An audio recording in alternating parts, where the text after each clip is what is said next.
बिस्मिल्लाहिर्रहमानिर्रहीम। अस्सलाम वालेकुम। उम्मीद है आप लोग खैरियत से होंगे।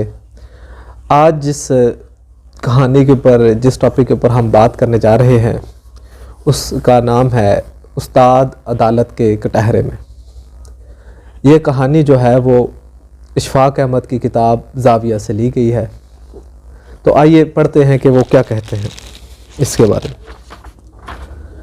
वो कहते हैं कि इल्म के बारे में इंसान हमेशा सरगर्दा रहा है और आज के दौर में हसूल इल्म के लिए बहुत सी कोशिशें सही, गलत, कमज़ोर, पेचीदा की जा रही हैं। लेकिन मैं समझता हूँ ये जो सारी कोशिशें हैं ये इंसान के एक बेहतर मुस्तकबिल की नवीद के लिए होती हैं। तो वो कहते हैं कि हमारा एक हंसामा भी था जो हमारा खाना पकाता था। उसका नाम अब्दुल था। अब्दुल को ज़िंदगी में दो बड़े शौक़ थे, एक तो अंग्रेज़ी बोलने का और अंग्रेज़ी तालीम हासिल करने का। जैसे आजकल बहुत ज़्यादा अंग्रेज़ी को ही इल्म समझा जाता है, अंग्रेज़ी के हसूल के लिए ही जान लड़ाई जाती है। अब्दुल को भी इसका बहुत बड़ा शौक़ था। दूसरा, उसको अच्छी कन्वींस का शौक़ था।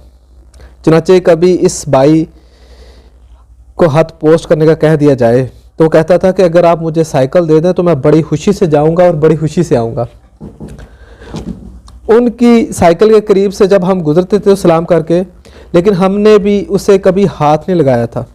तो अब्दुल पर वो कभी मेहरबान ज़रूर होते थे और वो साइकिल लेकर उनका हाथ पोस्ट करने के लिए फ्लेमिंग रोड से जीपी हो जाता था। मेरे हिसाब के मुताबिक 4-4.5 मिनट में वापस आ जाता था। इस हालत में उसकी सांस फूली हुई और माथे पर पसीना होता था। मैं उसकी इस मुस्तैदी से बहुत खुश था कि ये जो अपनी वहीकल है इसको इतने शौक़ से और इतनी मुस्तैदी से इस्तेमाल करता है। एक मरतबा इत्तेफाक ऐसा हुआ कि मैंने देखा कि बाज़ार में वो वापस आ रहा है जीपीओ से हाथ पोस्ट करके। इस तरह के साइकिल का हैंडल उसने हाथ में पकड़ा और उसके साथ बड़ी तेज़ी से भागता हुआ आ रहा था। उसके ऊपर सवार नहीं था। तो मैंने उसे रोक लिया। मैंने कहा, अब्दुल ये क्या? कहने लगा, मैं बाजीदा हाथ पोस्ट करके आ रहा हूँ। मैंने कहा, तो साइकिल लेकर गया था? कहने लगा, हाँ जी। तो मैंने कहा, इस पर सवार क्यों नहीं हुआ? तो कहने लगा, इज्जत की खातिर लेके जाता हूँ, साइकिल मुझे चलानी नहीं आती। तो हम भी पता क्या करते हैं, हम भी अंग्रेज़ी को इज्जत की खातिर बोलते हैं, बोलनी थोड़ी ना आती है हमें। तो देखिए इस बात में तो दम है कि इज्जत की खातिर लेके जाता हूँ लेकिन चलानी नहीं आती। तो आज भी तकरीबन हमारा मामला अब्दुल जैसा ही है। दूसरे, इसको जब छुट्टी मिलती थी तो वो अंग्रेज़ी फ़िल्म देखने जाता था। माल रोड पर यहाँ 2 सिनेमे थे जिनमें अंग्रेज़ी फ़िल्म लगती थी और उसको बड़ी दीवानगी थी। अंग्रेज़ी फ़िल्म का बड़ा चस्का था। आज ही नहीं, इस वक्त भी बहुत ज़्यादा अंग्रेज़ी फ़िल्में लगा करती थी, वो देख के आता था। मेरे बाजी पूछते थे कैसी थी? कहता, बहुत कमाल की है। उसमें एक मिस थी, वो तैरती बहुत अच्छा थी, वेरी ब्यूटी। लेकिन वो फिल्में देख देख के अंदाज़ा लगाता, मगर इसमें इतनी इस्ताद ना थी कि समझ सकता। कोई लफ्ज़ उसे अंग्रेज़ी का समझ नहीं आता था, ना ही उसका तलफ़्फ़ुज़ अदा कर सकता। एक दिन बाजी ने पूछा कि तू इतना वक़्त ज़ाया करता है, इतने पैसे ज़ाया करता है, तो इस तवज्जो और लगन के साथ अपनी ज़िंदगी गर्क की हुई है, अगर तुम मुझे अंग्रेज़ी के 4 हर्फ बता दे, पूरे 4 अल्फाज, तो मैं तुम्हें 1 रुपया इनाम दूंगा। तो उसने कहा कि मेट्रो, गोल्ड 1 मेयर। तो उन्होंने कहा ये तो 4 नहीं, ये 3 हुए। कहने लगा, ओह, चौथा भी उसने अदा कर दिया था लेकिन उसको पता नहीं चला। तो वो अंग्रेज़ी जो जानता था वो इस किस्म थी। अब भी हम कोशिश कर रहे हैं कि अंग्रेज़ी के अंदर कुछ ऐसे ही फंसे हुए हैं, शेर की बोकी मारते हैं, अंग्रेज़ी चलती नहीं है। ये तो थी बात, बरसबीले तज़किरा आ गई, लेकिन असल कहानी की तरफ अभी चलते हैं। कहते हैं कि मैं रोम में लेक्चर था। मैं रोम की यूनिवर्सिटी के अंदर सबसे उम्र के अंदर सबसे छोटा जो है वो प्रोफेसर, यंगेस्ट प्रोफेसर था। यूनिवर्सिटी में छुट्टियां थी, गर्मियों का ज़माना था। दोपहर के वक़्त रेडियो सेशन पर उर्दू प्रोग्राम करता था। कहते हैं कि एक दिन, क्योंकि गर्मियों की छुट्टियां थी यहाँ पर रोम के अंदर, वो कहते हैं कि लोग जो है वो कैलोला करते थे। 4 बजे के वक़्त कैलोला करते थे, दोपहर से लेकर 4 से 5 बजे तक कैलोला करते थे। इस वक्त क्या किया जाता था कि शहर की सड़कों को धोया जाता था और उनको साफ़ किया जाता था, क्योंकि इस वक्त इक्की दुक्की ट्रैफिक हुआ करती थी तो धोना भी आसान था। वो कहते हैं कि एक दिन मैं दोपहर को आ रहा था, गाड़ी चला रहा था, रेडियो से वापस आ रहा था, तो मैंने देखा कि गोल दायरा है जैसा कि यहाँ पर चौक पे होता है, तो मैं उसके ऊपर से चक्कर काट के आऊँगा, फिर मैं अपने घर की तरफ मुड़ूंगा। तो ये बड़ी बेहुदा बात है, जैसा कि हम आजकल करते हैं पाकिस्तान के अंदर, बीच में से चलते हैं। इस वक्त कौन देखता है, दोपहर का वक्त है, तो मैं बीच में से गुजरा, वहाँ एक सिपाही खड़ा था, उसने मुझे देखा, उसने परवाह नहीं की, जाने दिया, ना कोई इशारा किया ना कुछ।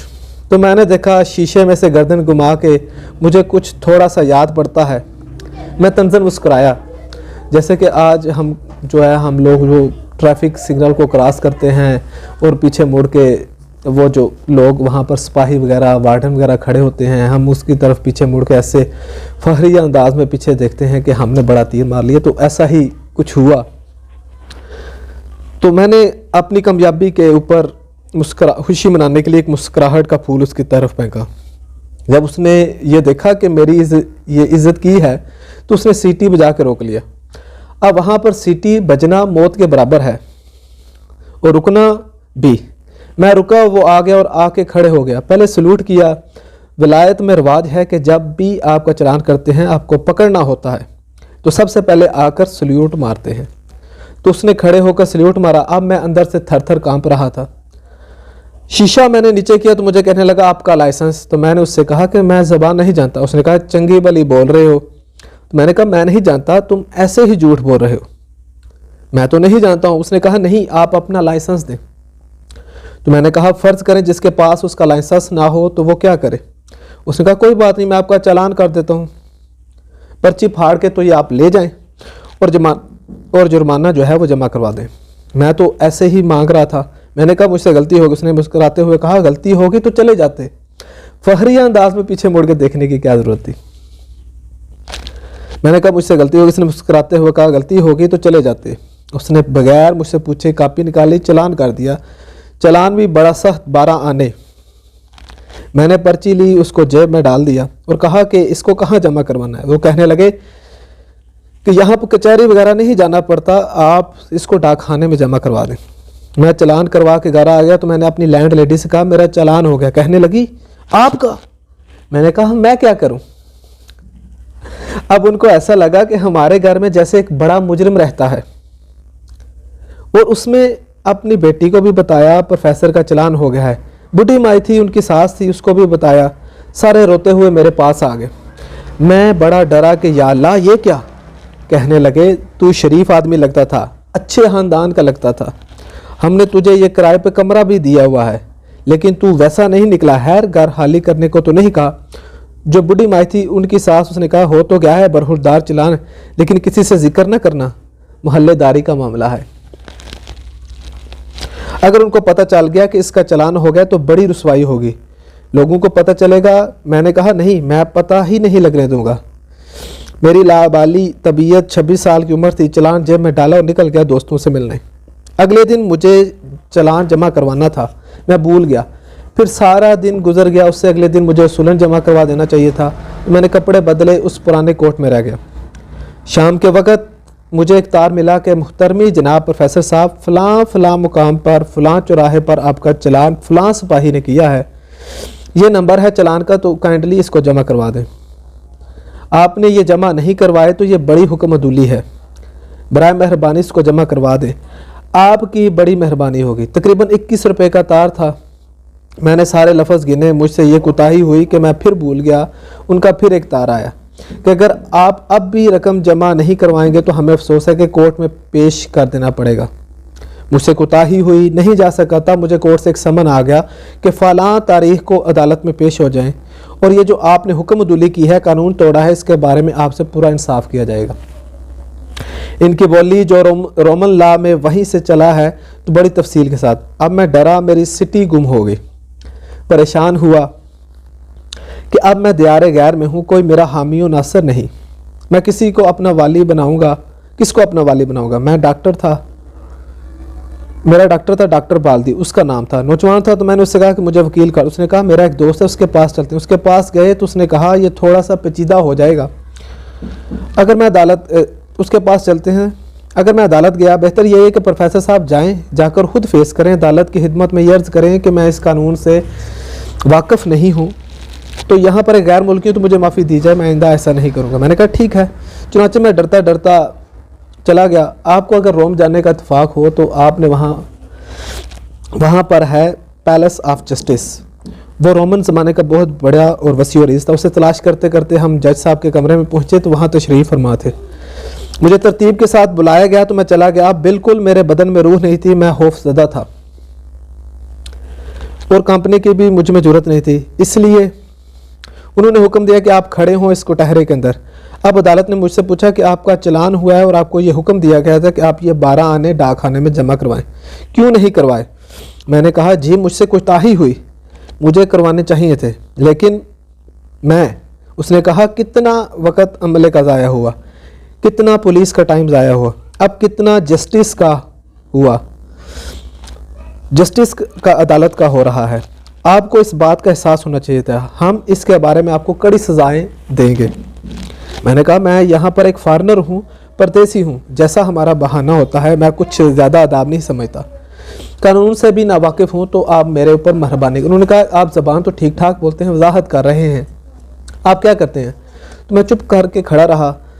तो मैंने कहा उन्होंने पूछा कि अदालत आपसे पूछती है कि आप कौन हैं, आपका पेशा क्या है? मैंने कहा मैं टीचर हूँ, प्रोफेसर हूँ रोम यूनिवर्सिटी में। तो वो जज साहब कुर्सी को साइड पे करके खड़े हो गए। उसने ऐलान किया teacher in the court, teacher in the court. जैसे ऐलान किया जाता है वो सारे उठकर खड़े हो गए, मुंशी, थानेदार, अमलदार जितने भी थे। उसने हुक्म दिया chair should be brought for the teacher, a teacher has to come to the court. अब वो कोटहरा छोटा सा, मैं उसको पकड़ कर खड़ा हुआ, वो कुर्सी ले आए, हुक्म हुआ कि तू टीचर है, खड़ा नहीं रह सकता। तो फिर उसने एक बानी पढ़नी शुरू की। जज ने कहा कि ए मोअज़्ज़ज़ उस्ताद, ए दुनिया को इल्म अता करने वाले उस्ताद, ए मोहतरम तरीन इंसान, ए मोहतरम इंसानियत, आपने ही हमको अदालत का और अदल का हुक्म दिया है और आप ही ने हमको ये इल्म पढ़ाया है और आप ही की बदौलत हम इस जगह पर बराजमा हैं, इसलिए आपके फरमान के मुताबिक मजबूर हैं। अदालत ने जो ज़ाब्ता कायम किया है उसके तहत आपको चेक करें। बावजूद इसके कि हमें इस बात की शर्मिंदगी है और हम बेहद अफसुर्दा कि हम एक उस्ताद को जिससे मोहतरम और कोई नहीं होता अपनी अदालत में ट्रायल कर रहे हैं, और ये किसी भी जज के लिए इंतहाई तकलीफ दे मौका है। कोर्ट में कटहरे में एक उस्ताद मुकर्रम हो और इससे ट्रायल किया जाए। अब मैं शर्मिंदा अपनी जगह पर, या अल्लाह ये क्या शुरू हो रहा है? मैंने कहा हुजूर जो भी आपका कानून है, इल्म या जैसे कैसे भी आपका ज़ाब्ता है, इसके मुताबिक करें, मैं हाजिर हूँ। तो उन्होंने कहा हम नहायत शर्मिंदगी के साथ और नहायत दुख के साथ और गहरे इल्म के साथ आपको डबल जुर्माना करते हैं, 1.5 रुपये हो गया। अब जब मैं उठ के उस कुर्सी से, उस कटहरे से निकल कर शर्मिंदा बाहर निकलने की कोशिश कर रहा था, वो जो जज, उसका अमला और उसके मुंशी थे, वो सारे जनाब मेरे पीछे पीछे टीचर इन द कोर्ट जा रहे थे कि हम एहतराम फ़ायका के साथ आपको रुख्सत करते हैं। मैं कहूँ मेरी जान छोड़ें, मैं शर्मिंदा था, पानी में डूब रहा था। ये बाहर निकल कर मेरे साथ क्या करेंगे? आगे तक मेरी मोटर तक मुझे छोड़ के आए। जब तक मैं वहाँ से स्टार्ट हुआ और नहीं गया, वो अमला वहाँ पर ऐसे खड़ा रहा। अब मैं लौट के आया तो मैं समझा या अल्लाह मैं बड़ा मोअज़्ज़ज़ आदमी हूँ, और महल्ले वालों को भी आकर बताया मैं ऐसे गया था और वहाँ पर ये हुआ। वो भी जनाब, और मेरी जो लैंड लेडी थी वो तो बड़ी खुशी में महल्ले के अंदर चौड़ी होकर फिर रही थी, देखो हमारा ये टीचर गया और कोर्ट ने इतनी इज्जत दी। उसकी इज्जत अफ्तारी हुई। मैं ये समझा कि इसके साथ मेरी तनख्वाह में भी इजाफा होगा, जैसे हम लोग देसी लोग समझते हैं, देसी आदमी समझते हैं। हम देसी आदमी जो हैं ना, वो चाहे टीचर भी हो, वो ग्रेड का ज़रूर सोचेगा। कितनी भी आप इज़्ज़त दे दें, कितना भी एहतराम दे दें, वो फिर भी ज़रूर सोचेगा कि मुझे कहीं से 4 पैसे भी मिलेंगे नहीं। मैंने अपने रेक्टर से पूछा तो उसने कहा नहीं, तनख्वाह यहाँ प्रोफेसर की उतनी है जितनी पाकिस्तान में। वो कोई माली तौर पर इतने बड़े नहीं हैं, लेकिन इज़्ज़त के एतबार से बहुत बड़े हैं, रुतबा उनका बहुत ज़्यादा है। और कोई शख्स यहाँ कोई ब्यूरोक्रेट हो, यहाँ कोई जज हो, आपने देख ही लिया है, यहाँ का ताजर हो, यहाँ का फ्यूडल लॉर्ड हो, वो उस्ताद के रुतबे के पीछे इस तरह चलता है जैसे रोम के दिनों में गुलाम अपने आका के पीछे चलते थे।